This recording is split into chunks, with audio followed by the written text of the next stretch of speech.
데이터 분석과 함께하는 공모주 투자 당장 TV입니다. 드디어 카카오페이의 기간 수요 예측 결과가 나왔습니다.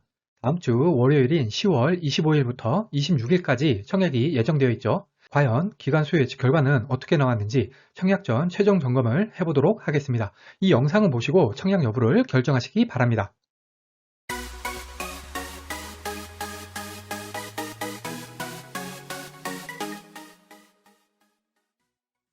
구독, 좋아요, 알림 설정은 저에게 큰 힘이 됩니다. 먼저 청약 일정입니다. 10월 25일에서 26일 양일간 청약을 하고요. 환불은 10월 28일이어서 환불일까지 2일입니다. 상장일은 11월 3일로 예정이 되어 있습니다. 카카오페이는 피코그램과 청약이 겹칩니다. 원래 시먼느 액세서리 컬렉션도 청약 일정이 겹쳤는데 어저께 공모 취소가 되었죠. 리파인과 엔캠 환불금으로 카카오페이 청약이 가능합니다. 그리고 카카오페이 환불금으로 지니너스 청약이 가능하지만 카카오페이 같은 경우에는 균등 청약만 가능하기 때문에 환불금은 크게 의미가 없을 것 같습니다. 일반 청약자 대상 주식수는 425만 주고요. 비례 없이 100% 균등 배정됩니다.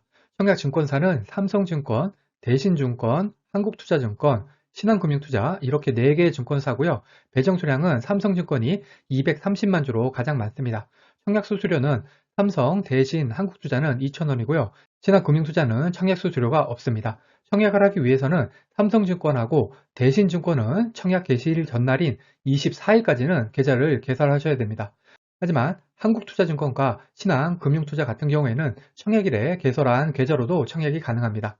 카카오페이는 100% 균등 배정이기 때문에 청약 한도나 청약 단위는 무의미합니다. 그냥 최소 청약 단위인 20주만 청약하시면 되시고요. 다만 청약 마지막 날에 예상 균등 배정 수량이 가장 많은 증권사에 청약을 하시면 되겠습니다. 카카오페이의 공모가 밴드는 6만원에서 9만원이었는데요. 공모가는 공모가 상단인 9만원으로 결정이 되었습니다. 밴드 상단인 9만원, 9만원 초과, 그리고 가격 미제시를 합치면 총 99.9%입니다. 9만원 초과 비율도 32.48%나 되지만 이런 대형 공모주는 초과 청약이 많더라도 보통 공모가 상단으로 결정을 해주죠. 기관 경쟁률은 1714.47대 1이 나왔습니다. 해외 기관 투자자도 꽤 많은 건수로 청약이 들어왔습니다. 의무보유 확약 비율은 70.44%입니다. 매우 좋은 의무보유 확약 비율이 나왔습니다. 해외 기관 투자자들도 거래 실적이 있는 경우에는 10.36%, 거래 실적이 없는 경우에는 100% 의무보유를 걸었습니다. 3개월 확약이 373만 주 정도로 가장 수량은 많았지만 확약 기간이 가장 긴 6개월 확약도 267만 주나 됩니다.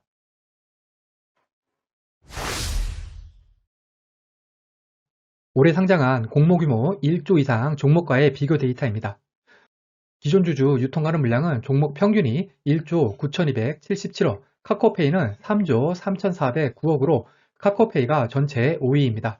상장일 유통가능 물량은 종목 평균은 3조 2,535억, 카카오페이는 3조 9,721억으로 전체 4위입니다. 기간 경쟁률은 평균은 1,394대 1, 카카오페이는 1,714대 1로 전체 4위, 마지막으로 의무보유 확약 비율은 평균은 48.71%인데 카카오페이는 70.44%로 전체 1위입니다. 전체적으로 보시면 기존 주주 유통가능 물량이나 상장일 유통가능 물량은 카카오페이가 종목 평균보다 많이 못 미치는 걸 알 수 있습니다. 하지만 의무보유 확약 비율이 대박이 났습니다. 그러면 좀 더 자세히 비교를 해보겠습니다.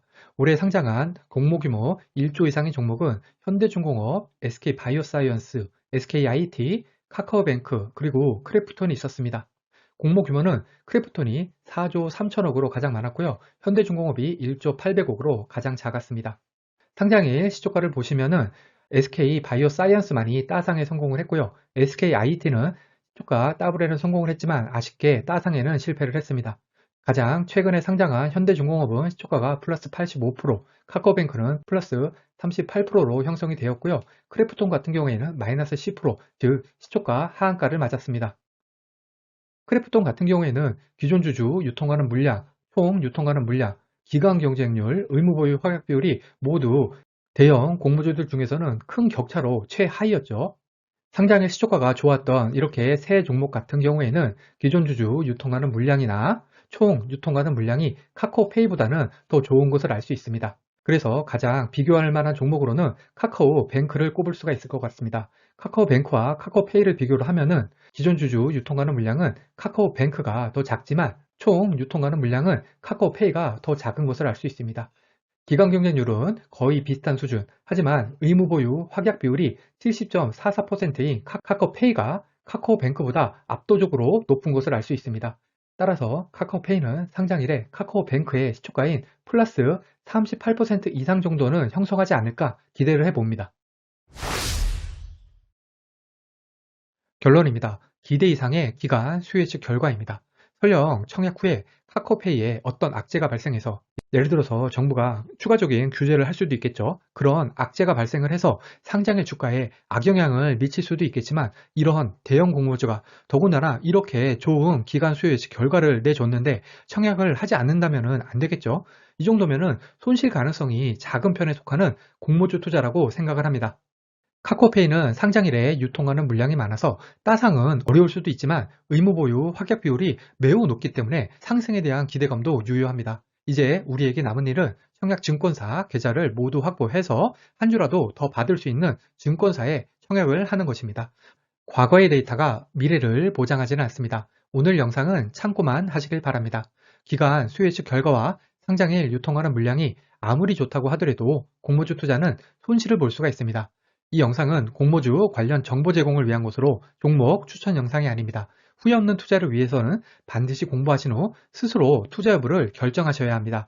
그래야 진정으로 공모주 투자를 즐기실 수 있을 것입니다.